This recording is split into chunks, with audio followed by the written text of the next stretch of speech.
hear a few words from Mario Africa.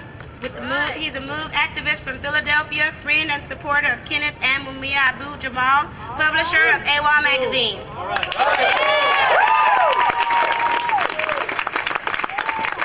On the move.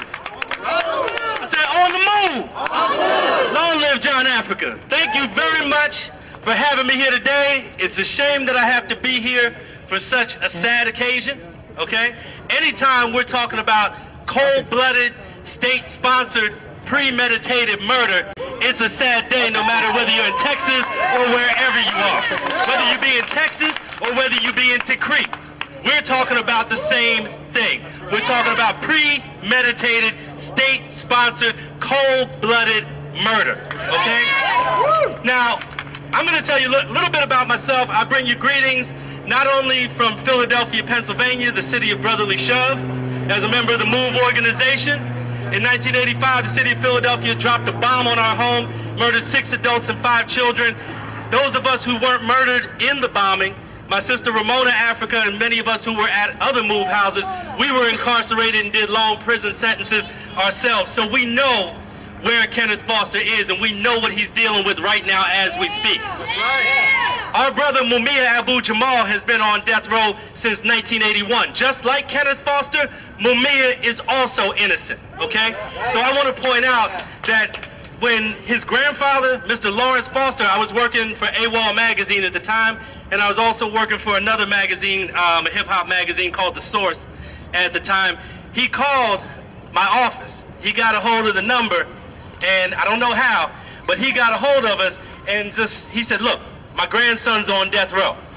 He's like, I need to talk to somebody. Somebody needs to do something. He told me to get a hold of you. I don't know how he knows you, but, you know, we got to do something. He called one day. He called another day. He called the next day. I was talking to Mr. Lawrence Foster. I was talking to him 3-4 days a week for a long time. He put me on about the case of Kenneth Foster. He used to set up 3 ways where we could talk, where I could talk to Kenneth for a couple hours at a time or as long as he had. And we talked, we found out that we enjoyed many of the same things when it came to music. We shared a lot of the same views when it came to politics. He knew about MOVE, he knew about Mumia, and what he wanted to do was get his story out there. One of the things that we committed to doing was to publishing his poetry. Kenneth is an incredible, eloquent poet, writer, speaker, political activist. He's not somebody who's just saying F the police or this is messed up or that's messed up. This brother has an analysis that has considerable depth. He can speak on any subject. He can analyze any subject. We're talking about an intelligent individual who not only, this was a brother, you could tell from being in prison, you could tell when somebody's only concerned about their case.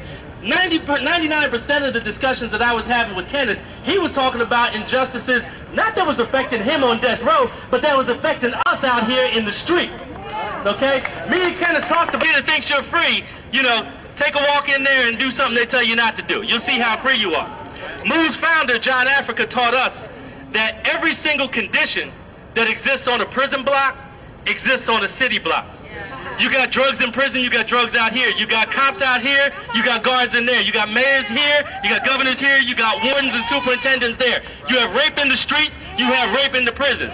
You have violence, murder, theft, graft, gambling, sleaze, prostitution, everything. You can't name one thing that exists on a prison block that doesn't exist on a city block. Okay? So if the conditions are the same, then understand, ain't nobody out here free neither. You could be in a 6x9 cell, or you could be in a cell the size of Austin, Texas, the state of Texas, or the United States. You're still in prison.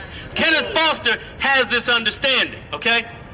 There's a couple other things. I usually don't jot down any notes, but I was kind of worked up, so I'm gonna, I don't want to leave anything out here. I'm sorry.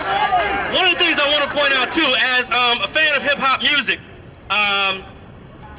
Kenneth Foster, he became very excited about a group of comrades and a close group of friends and political activists that I'm also aligned with. They're called Dead Prez. All right. Myself, I'm also a member of People's Army.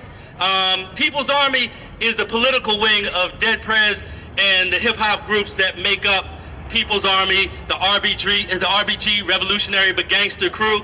And what we do is we are political activists first and foremost. before we're entertainers, before we are journalists, before, we're clothing, we run clothing lines, before we put out records and record producing and stuff like that, before any of that, first and foremost, we are political activists. Kenneth Foster saw that and he reached out. We have given Kenneth Foster an honorary position of Field Marshal within People's Army, similar to how the Black Panther Party did in the 1960s with Comrade George Jackson, who was organizing behind the walls of San Quentin. This brother has stood strong. The whole program, his organizing that he's taken on, we have been talking about for years. As much prison and anti-death penalty work as I've done, he's the first brother I know who has taken a stand and actually organized to say, no, don't eat that last meal. He said, no, don't take that, don't just jump up and, okay, I'm ready for my last walk. No, Kenneth Foster is a revolutionary, okay? And that is not a crime, all right? Kenneth Foster should be, look, based on his innocence, not based on the compassion of the governor. Because, look, there ain't no quicker way to die in the United States than throwing yourself on the mercy of the U.S. government.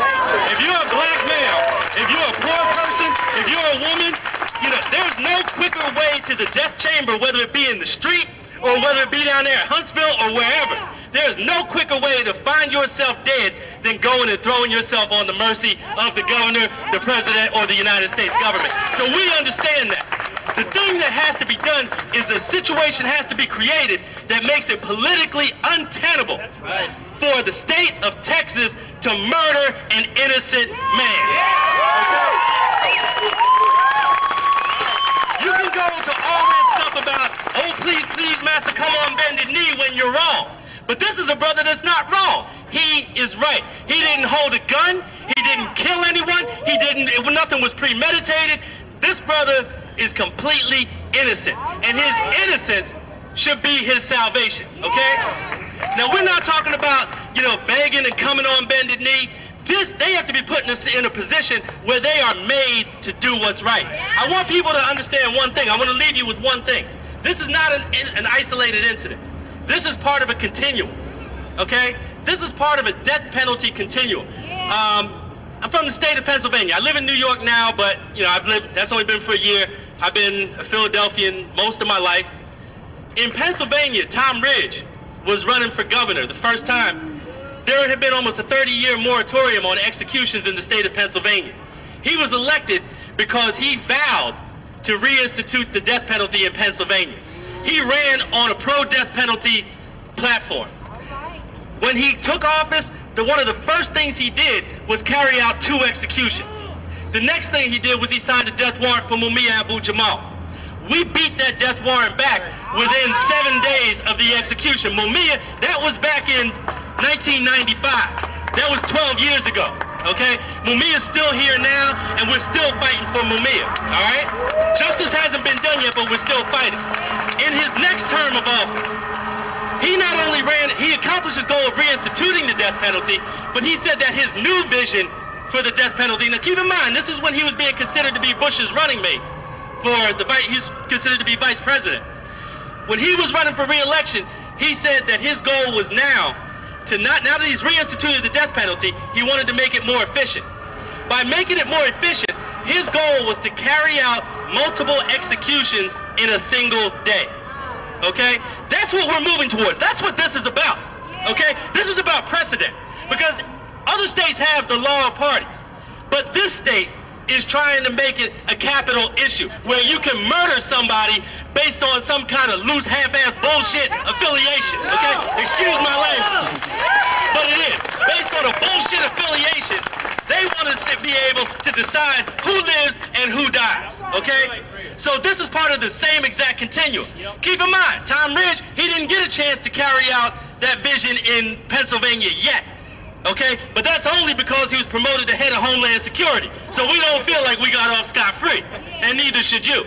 But understand, one thing that we understand with our brother Mumia Abu-Jamal is that if this government can murder Mumia, who has a support coalition that goes around the entire United States and around the world, what does that say for the brother on death row who nobody knows?